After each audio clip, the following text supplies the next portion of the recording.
A situation we're facing when looking at a group of steers or Angus steers is the variation we see within that group.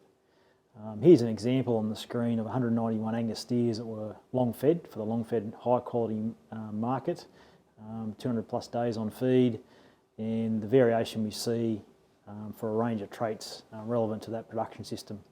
If we look at carcass weight, for example, these steers averaged 191 470 kilogram carcass weight. Again, they're long fed, so they're heavy guys.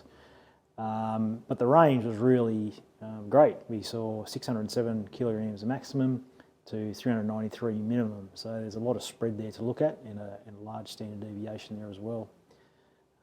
The variation creates some issues in regards to when we need to put those cattle in the production system, because you want cattle maybe that fit a tight specification for marbling score or for carcass weight. When we see this sort of variation, while it's good probably for selecting animals on a genetic perspective, it does create some issues from a commercial production system basis. Here's another example of some variation we see, and these are just two bodies within a kill of about 100 steers. Body 238 was one steer, his carcass was 452 kilograms, marble score Ozmeat 4, 740 MSA marbling, 105 square centimetres eye muscle area.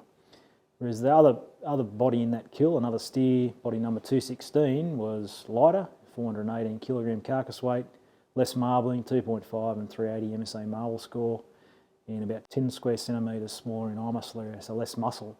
So as you can imagine, the body number 238 was a much more valuable carcass with all those things combined compared to 216.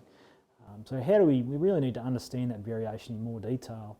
And to do that, we need to appreciate this next bit of information, which is what we see in the animal, its phenotype. So what we end up getting is a combination of two things, which is the genetics the animal's carrying, half inherited from the sire and half from its mother, its dam, combined with the production system, so how the animal's been fed, and some other effects like the age of the cow, is it an old cow, is it a young cow, the age of the animal itself, all those sorts of things feed into it. Where this new product fits in, which is Steer Select, is helping us understand the genetic component of it, of Angus steers. So Steer Select estimates the genetics animal's carrying just from its DNA, and it's a DNA product. To give you more information on Steer Select, it's a genomic-based product to better inform management, including the drafting of Angus steers into the appropriate production systems. It's still under development, so we don't have it commercially released yet, but we're developing it in collaboration with our friends at CSIRO. They've got a great team of geneticists and commercial phenotyping people there. So it's a collaborative agreement between Angus Australia and CSIRO. It's underpinned by the Angus Australia reference population, particularly what we've been collecting the Angus Eye benchmarking program, coupled with the good genotyping platforms we have from Neogen and Zoetis. So we're lucky in that sense. We've got good genotypes and we've got good phenotypes combined. Importantly, this product will also see some real comprehensive validation stages for the in Australian production systems. So we're going to make sure this product actually works before we release it, and that's the phases we're going through at the moment. So just be aware of that and keep an eye out for the validation as we go through. What we're looking to do at the moment is, in the initial stages, produce genomic predictions for a range of traits relevant to steers, particularly Angus steers. So if you look at on-farm, we've got something like yearling weight, we've got the feedlot, we've got average daily gain and dry matter intake. For the abattoir and the consumer particularly, we've got things like carcass weight, your marbling scores, eye muscle area, rib front and ossification. And importantly, and this is uniquely what we've got available in Australia for Angus, is our health and welfare trait of Immundex, which is our immune competence trait. And we'll also be looking to put together some selection indexes around that as well. Still under development, but that's what we're looking at in the early stages. In regards to some really early validation of this product, you can see here what we've done is those 191 steers I talked about at the start, we actually use as an independent validation population. So we developed the Steer Select product on our reference population in the Angus Eye benchmarking program.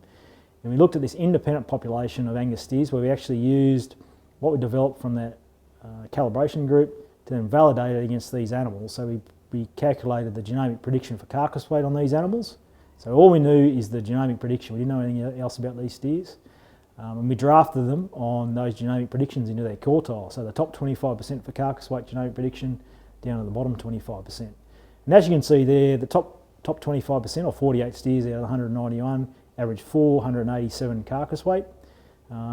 Compared to the other extreme of the population, the bottom 25% there, 47 steers, average 455. So actually 32 kilograms, the top percentile, 25% were 32 kilograms heavier than the bottom percentile, showing this product is useful using genomics alone to draft steers in those different systems. When we look at it in a bit more detail, you can see there when we actually break it down into carcass weight ranges, and for example, if you look at the top quartile, the top 25%, in 48 steers, you can see that 29% of those, for example, are between 500 and 550 kilogram carcass weight, and 4% are above 450 and 2% are above 575 carcass weight. If you look at the graph, you can see proportionally where the carcass weight sits for the quartiles. So the red is the top quartile, and the blue is the bottom quartile, and the other two in the middle there. And you can see most importantly that it does help to draft cattle for carcass weight based on their genomics. We still get some spread, so we're not picking all the animals up the top and all down the bottom and splitting them exactly. That's because there's a range of other factors affecting the carcass weight other than genetics. Things like the age of the animal, the herd, things like that. The production system is similar for these cattle, obviously, because they're long fed, but it's becoming looking like a very useful tool to help draft steers in these early validation stages. If you look at another trait like marbling score, and again we drafted those 191 steers on their MSA marbling score genomic prediction. The top 25% for MSA marbling averaged 623. 3.8 for Ausmeat marbling, and we also took meat samples off these animals and got a carcass IMF, and they were 13.2% through the lab. So we actually measured direct, objective intramuscular fat, which is obviously related to marbling. The bottom 25% were much lower in MSA marble score on average, 130 points lower, 1.2 lower for Ausmeat marbling score, and importantly 3.7% lower for intramuscular fat in the lab, so lower in all counts there on average as we'd expect. But similar to carcass weight, we saw some overlap there as well. So again, it didn't account for all the differences we saw, but did account for a large percentage of those. For example, as you can see, the top 25 percentile there had 21% of animals between MSA grade of MSA marbling score grade of 700 to 800, and 8% above 800, accounting for most animals at that higher level. So again, the early validation is looking very, very, very promising, but there's much more work to be done in this case as well, so we understand it in a bit more detail. So what are the next steps for this product? First of all, we're going to continue the collaboration with CSIRO and keep developing this trait. We're going to further validate it with data we've collected from the Angus Eye benchmarking program, but also using industry animals, and we've actually got in line now to genomically test 1,000 steers, and maybe even more, to look at these independent of our reference population to see how this product looks in regards to managing and drafting Angus steers. Obviously we need to develop the commercialisation, which is about the pipeline of the DNA coming in and out and the information, reporting back to the owners of those cattle, and also the pricing needs to be worked on. We're also looking at regularly updating the steer select predictions, so as we get more information come in, our reference population increases to update those predictions regularly. We're also looking at a feedback mechanism where we can potentially feed back commercial data into the reference population for those animals that have been genotyped. Now, not all data will be suitable, but we're looking at that as part of this program. And we're hoping, all going to plan, contingent on the validation component, that this product will be available to the Angus industry in Australia in 2021.